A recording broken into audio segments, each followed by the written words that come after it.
Hello coders, आज की video में हम जावास्क्रिप्ट लॉजिक बिल्डिंग का लॉजिक नंबर 3 बिल्ड करेंगे। और लॉजिक बिल्ड करने के लिए हम एक टूल यूज़ करते हैं जिसका नाम है टूल एक्स।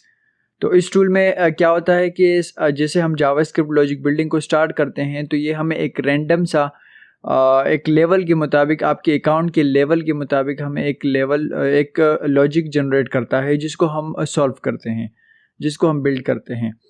तो इसके लिए हमें जाना पड़ेगा, किसी भी आप ब्राउज़र पे जाएंगे और सर्च करेंगे toolx.thetextwin.com। आपको इस टूल का लिंक आपको डिस्क्रिप्शन में मिल जाएगा, आप वहाँ से भी उसको विज़िट कर सकते हैं और इसमें आप अपना अकाउंट क्रिएट करें।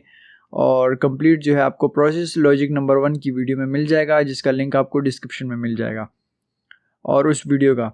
तो tool x your ultimate tool kit, इसके ऊपर हम क्लिक करेंगे तो हमारे पास एक इंटरफेस शो हो जाएगा। ये टूल एक्स का जो है वो फ्रंट पेज होगा।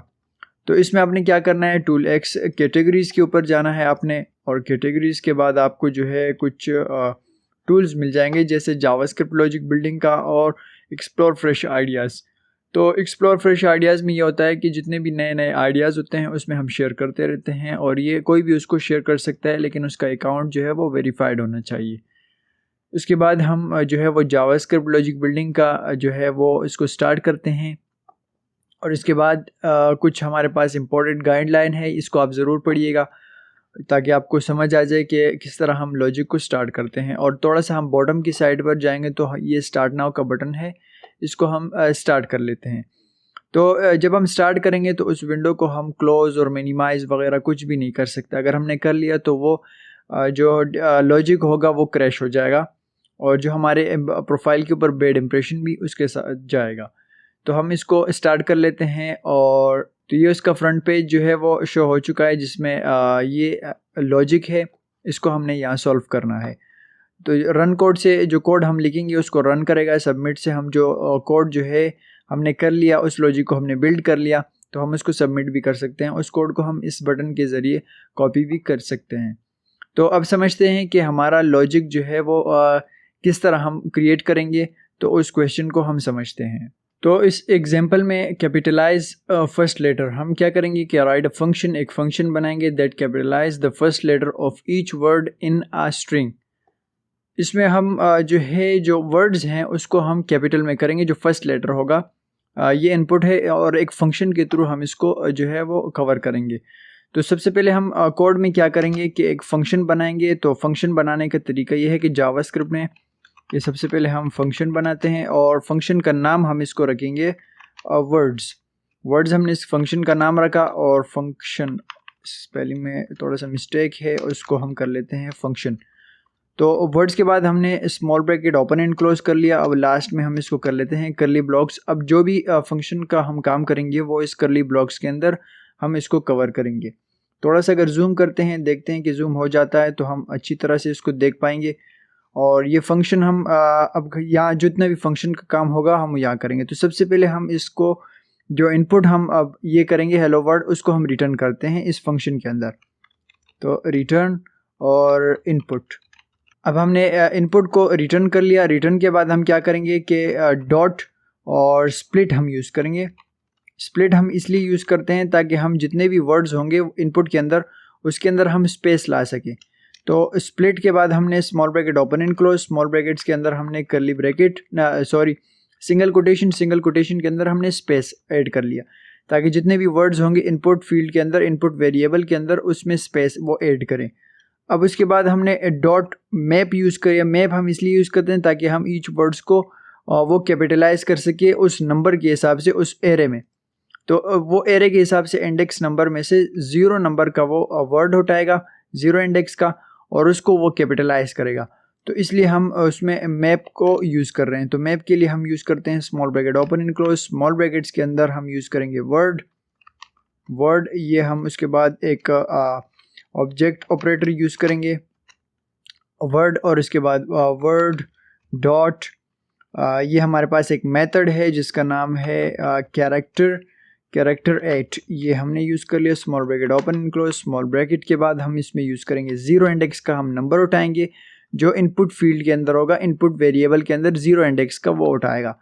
उसको, और उसके बाद हम उसको डॉट नोटेशन के बाद हम इसको कर लेते हैं टू अपर केस। ये एक बिल्ट इन मेथड होगा जावास्क्रिप्ट का जो हम यूज़ करते हैं। उसके बाद टू अपर, और इसको हम कर लेते हैं case small bracket open close. जो भी ज़ीरो इंडेक्स का नंबर होगा उसको वो कैपिटलाइज में ऐड कर देगा। और उसके बाद हम इसको कर लेते हैं प्लस। प्लस के बाद जो हमने वेरिएबल टाइप का बनाया वर्ड, और उसको हम कर लेते हैं slice. Slice small bracket open in close, और स्मॉल ब्रैकेट के अंदर हम इसको कर लेते हैं 1। तो ये हमारे पास जो भी वर्ड का काम होगा यहाँ तक कंप्लीट। अब नेक्स्ट स्टेप में हम डॉट नोटेशन के बाद हम इसको कर लेते हैं ज्वाइन, के जो भी हमारे पास स्पेसेस ऐड हुई हैं उन सबको वो रिमूव करें।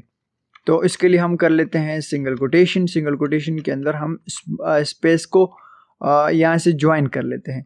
तो यहाँ तक हमारा पूरा प्रोसेस फंक्शन का कंप्लीट। अब हम नेक्स्ट स्टेप में क्या करेंगे, जो फंक्शन हमने बनाया है उसके बाद हम थोड़ा सा बाहर निकल जाते हैं, और यहाँ पर हम जो वेरिएबल हमने बनाया था इनपुट के नाम से जो क्वेश्चन के अंदर है उसको हम यहाँ कर लेते हैं। तो उसके लिए हम डेटा टाइप यूज़ करेंगे कॉन्स्ट के बाद इनपुट के बाद हम इक्वल्स टू, और स्ट्रिंग है तो स्ट्रिंग के लिए डबल कोटेशन, लास्ट में सेमीकोलन। अब यहाँ हम कर लेते हैं हेलो और वर्ड। ये हमने जो है एक इनपुट फील्ड ले लिया। अब नेक्स्ट स्टेप में हम एक रिज़ल्ट का वेरिएबल बनाएंगे जिसके अंदर हम अपना रिज़ल्ट भी शो कर सके। तो रिज़ल्ट इक्वल्स टू, अब जो फंक्शन हमने बनाया फंक्शन का नाम है वर्ड्स, उसको हम यहाँ कॉल कर लेते हैं। तो रिज़ल्ट के बाद हम यहाँ कर लेते हैं फंक्शन का नेम वर्ड्स, और वर्ड्स के बाद हम small bracket open and close, small bracket के बाद हमने जो इनपुट का वेरिएबल बनाया उसको हम यहाँ कॉल कर लेते हैं, और लास्ट में जो है इसको हम सेमीकोलन करेंगे। अब नेक्स्ट स्टेप में हम इस रिज़ल्ट को प्रिंट करेंगे। तो प्रिंट के लिए हम कर लेते हैं console.log, small bracket open and close, last में सेमीकोलन। इस रिज़ल्ट को हम यहाँ कॉल कर लेते हैं। अब इसको हम स्टार्ट करेंगे तो रन कोड की जगह पे हमारे पास हेलो वर्ड ये कैपिटल में आ चुका है। तो इसको आप इस तरह भी कर सकते हैं कि इनपुट को आप पैरामीटर के अंदर भी पास कर सकते हैं। तो इसको हम कर लेते हैं इनपुट। इस इनपुट के अंदर हमने पैरामीटर के अंदर भी वो इनपुट की वैल्यू को पास कर लिया, तो सेम आंसर ये कोई इस तरह का। अगर आपके पास आपकी केस में पैरामीटर के अंदर कोई एरर आ रहा है तो आप इनपुट को पैरामीटर के अंदर भी पास कर सकते हैं, जिसके अंदर वो आप कोई भी एरर वो नहीं देगा। तो ये पूरा प्रोसेस आप इस तरह की लॉजिक्स जो है इस तरह बिल्ड कर सकते हैं। तो फंक्शन हमने सबसे पहले क्रिएट किया। फंक्शन के अंदर हमने कंप्लीट वर्ड बाय वर्ड को एक एक चीज़ को हमने डिफ़ाइन किया कि सिंगल जो है वो ज़ीरो इंडेक्स पे जो नंबर होगा, जो कैरेक्टर होगा, उसको वो टू अपर केस में कन्वर्ट कर देगा। और उसके बाद जो है स्पेसेस थी उसको हमने रिमूव कर दिया, उसकी जगह पे ज्वाइन लगा दिया, और इनपुट वेरिएबल को हमने कॉल किया हेलो वर्ड, उसके अंदर नेम स्टोर किया। रिज़ल्ट के अंदर हमने फंक्शन को कॉल किया, और इस इनपुट फील्ड को इनपुट जो फंक्शन है उसके अंदर हमने कॉल कर लिया। रिज़ल्ट के अंदर हमने उस रिज़ल्ट के वेरिएबल को कॉल कर लिया, और तो आउटपुट में हमारे पास हेलो वर्ड का टेक्स्ट जो है वो शो हो रहा है। तो अब हम चेक करेंगे कि ये आंसर करेक्ट है, तो इसके लिए हमें सबमिट करना पड़ेगा। तो जैसे हम सबमिट करेंगे तो आउटपुट इज़ इनकरेक्ट। अब आउटपुट इसलिए इनकरेक्ट हो सकता है क्योंकि वो उसके आउटपुट में ये हो सकता है कि जो डबल कोटेशन है वो भी हमें ऐड करना पड़े। तो इसके लिए हम कर लेते हैं बैकटिक के बाद हम डॉलर का साइन यूज़ करेंगे। डॉलर के बाद करली ब्रैकेट ओपन क्लोज, और रिज़ल्ट के बाद हम यहाँ करली ब्रैकेट को क्लोज कर लेते हैं। अब यहाँ पर हम क्या करेंगे कि डबल कोटेशन के अंदर भी हम यहाँ पर भी डबल कोटेशन। तो अब हम चेक कर लेते हैं। तो डबल कोटेशन के अंदर आप देख सकते हैं हेलो वर्ड भी शो हो रहा है। तो अब हम सबमिट करते हैं, तो आप देख सकते हैं कि रिज़ल्ट आपका जो है वो करेक्ट है और पास हो चुका है। तो ऑटोमेटिक ये विंडो क्लोज हो जाएगी, और आप अपने प्रोफाइल के अंदर जाएंगे और आप चेक करेंगे कि जितने भी आपके लॉजिक्स थे वो कंप्लीट हो चुके हैं। आप देख सकते हैं 97 रिमेनिंग है, आपने 3 जो है वो लॉजिक्स कवर कर लिए। तो ये पूरा प्रोसेस कहलाता है जावास्क्रिप्ट लॉजिक बिल्डिंग। आप भी इसको ट्राई कीजिएगा, और मिलते हैं हम नेक्स्ट वीडियो में लॉजिक नंबर 4 की वीडियो में। अगर आपको ये वीडियो पसंद आई हो तो इस वीडियो को लाइक, शेयर और कमेंट भी कीजिएगा, और मिलते हैं नेक्स्ट वीडियो में। Thank you very much.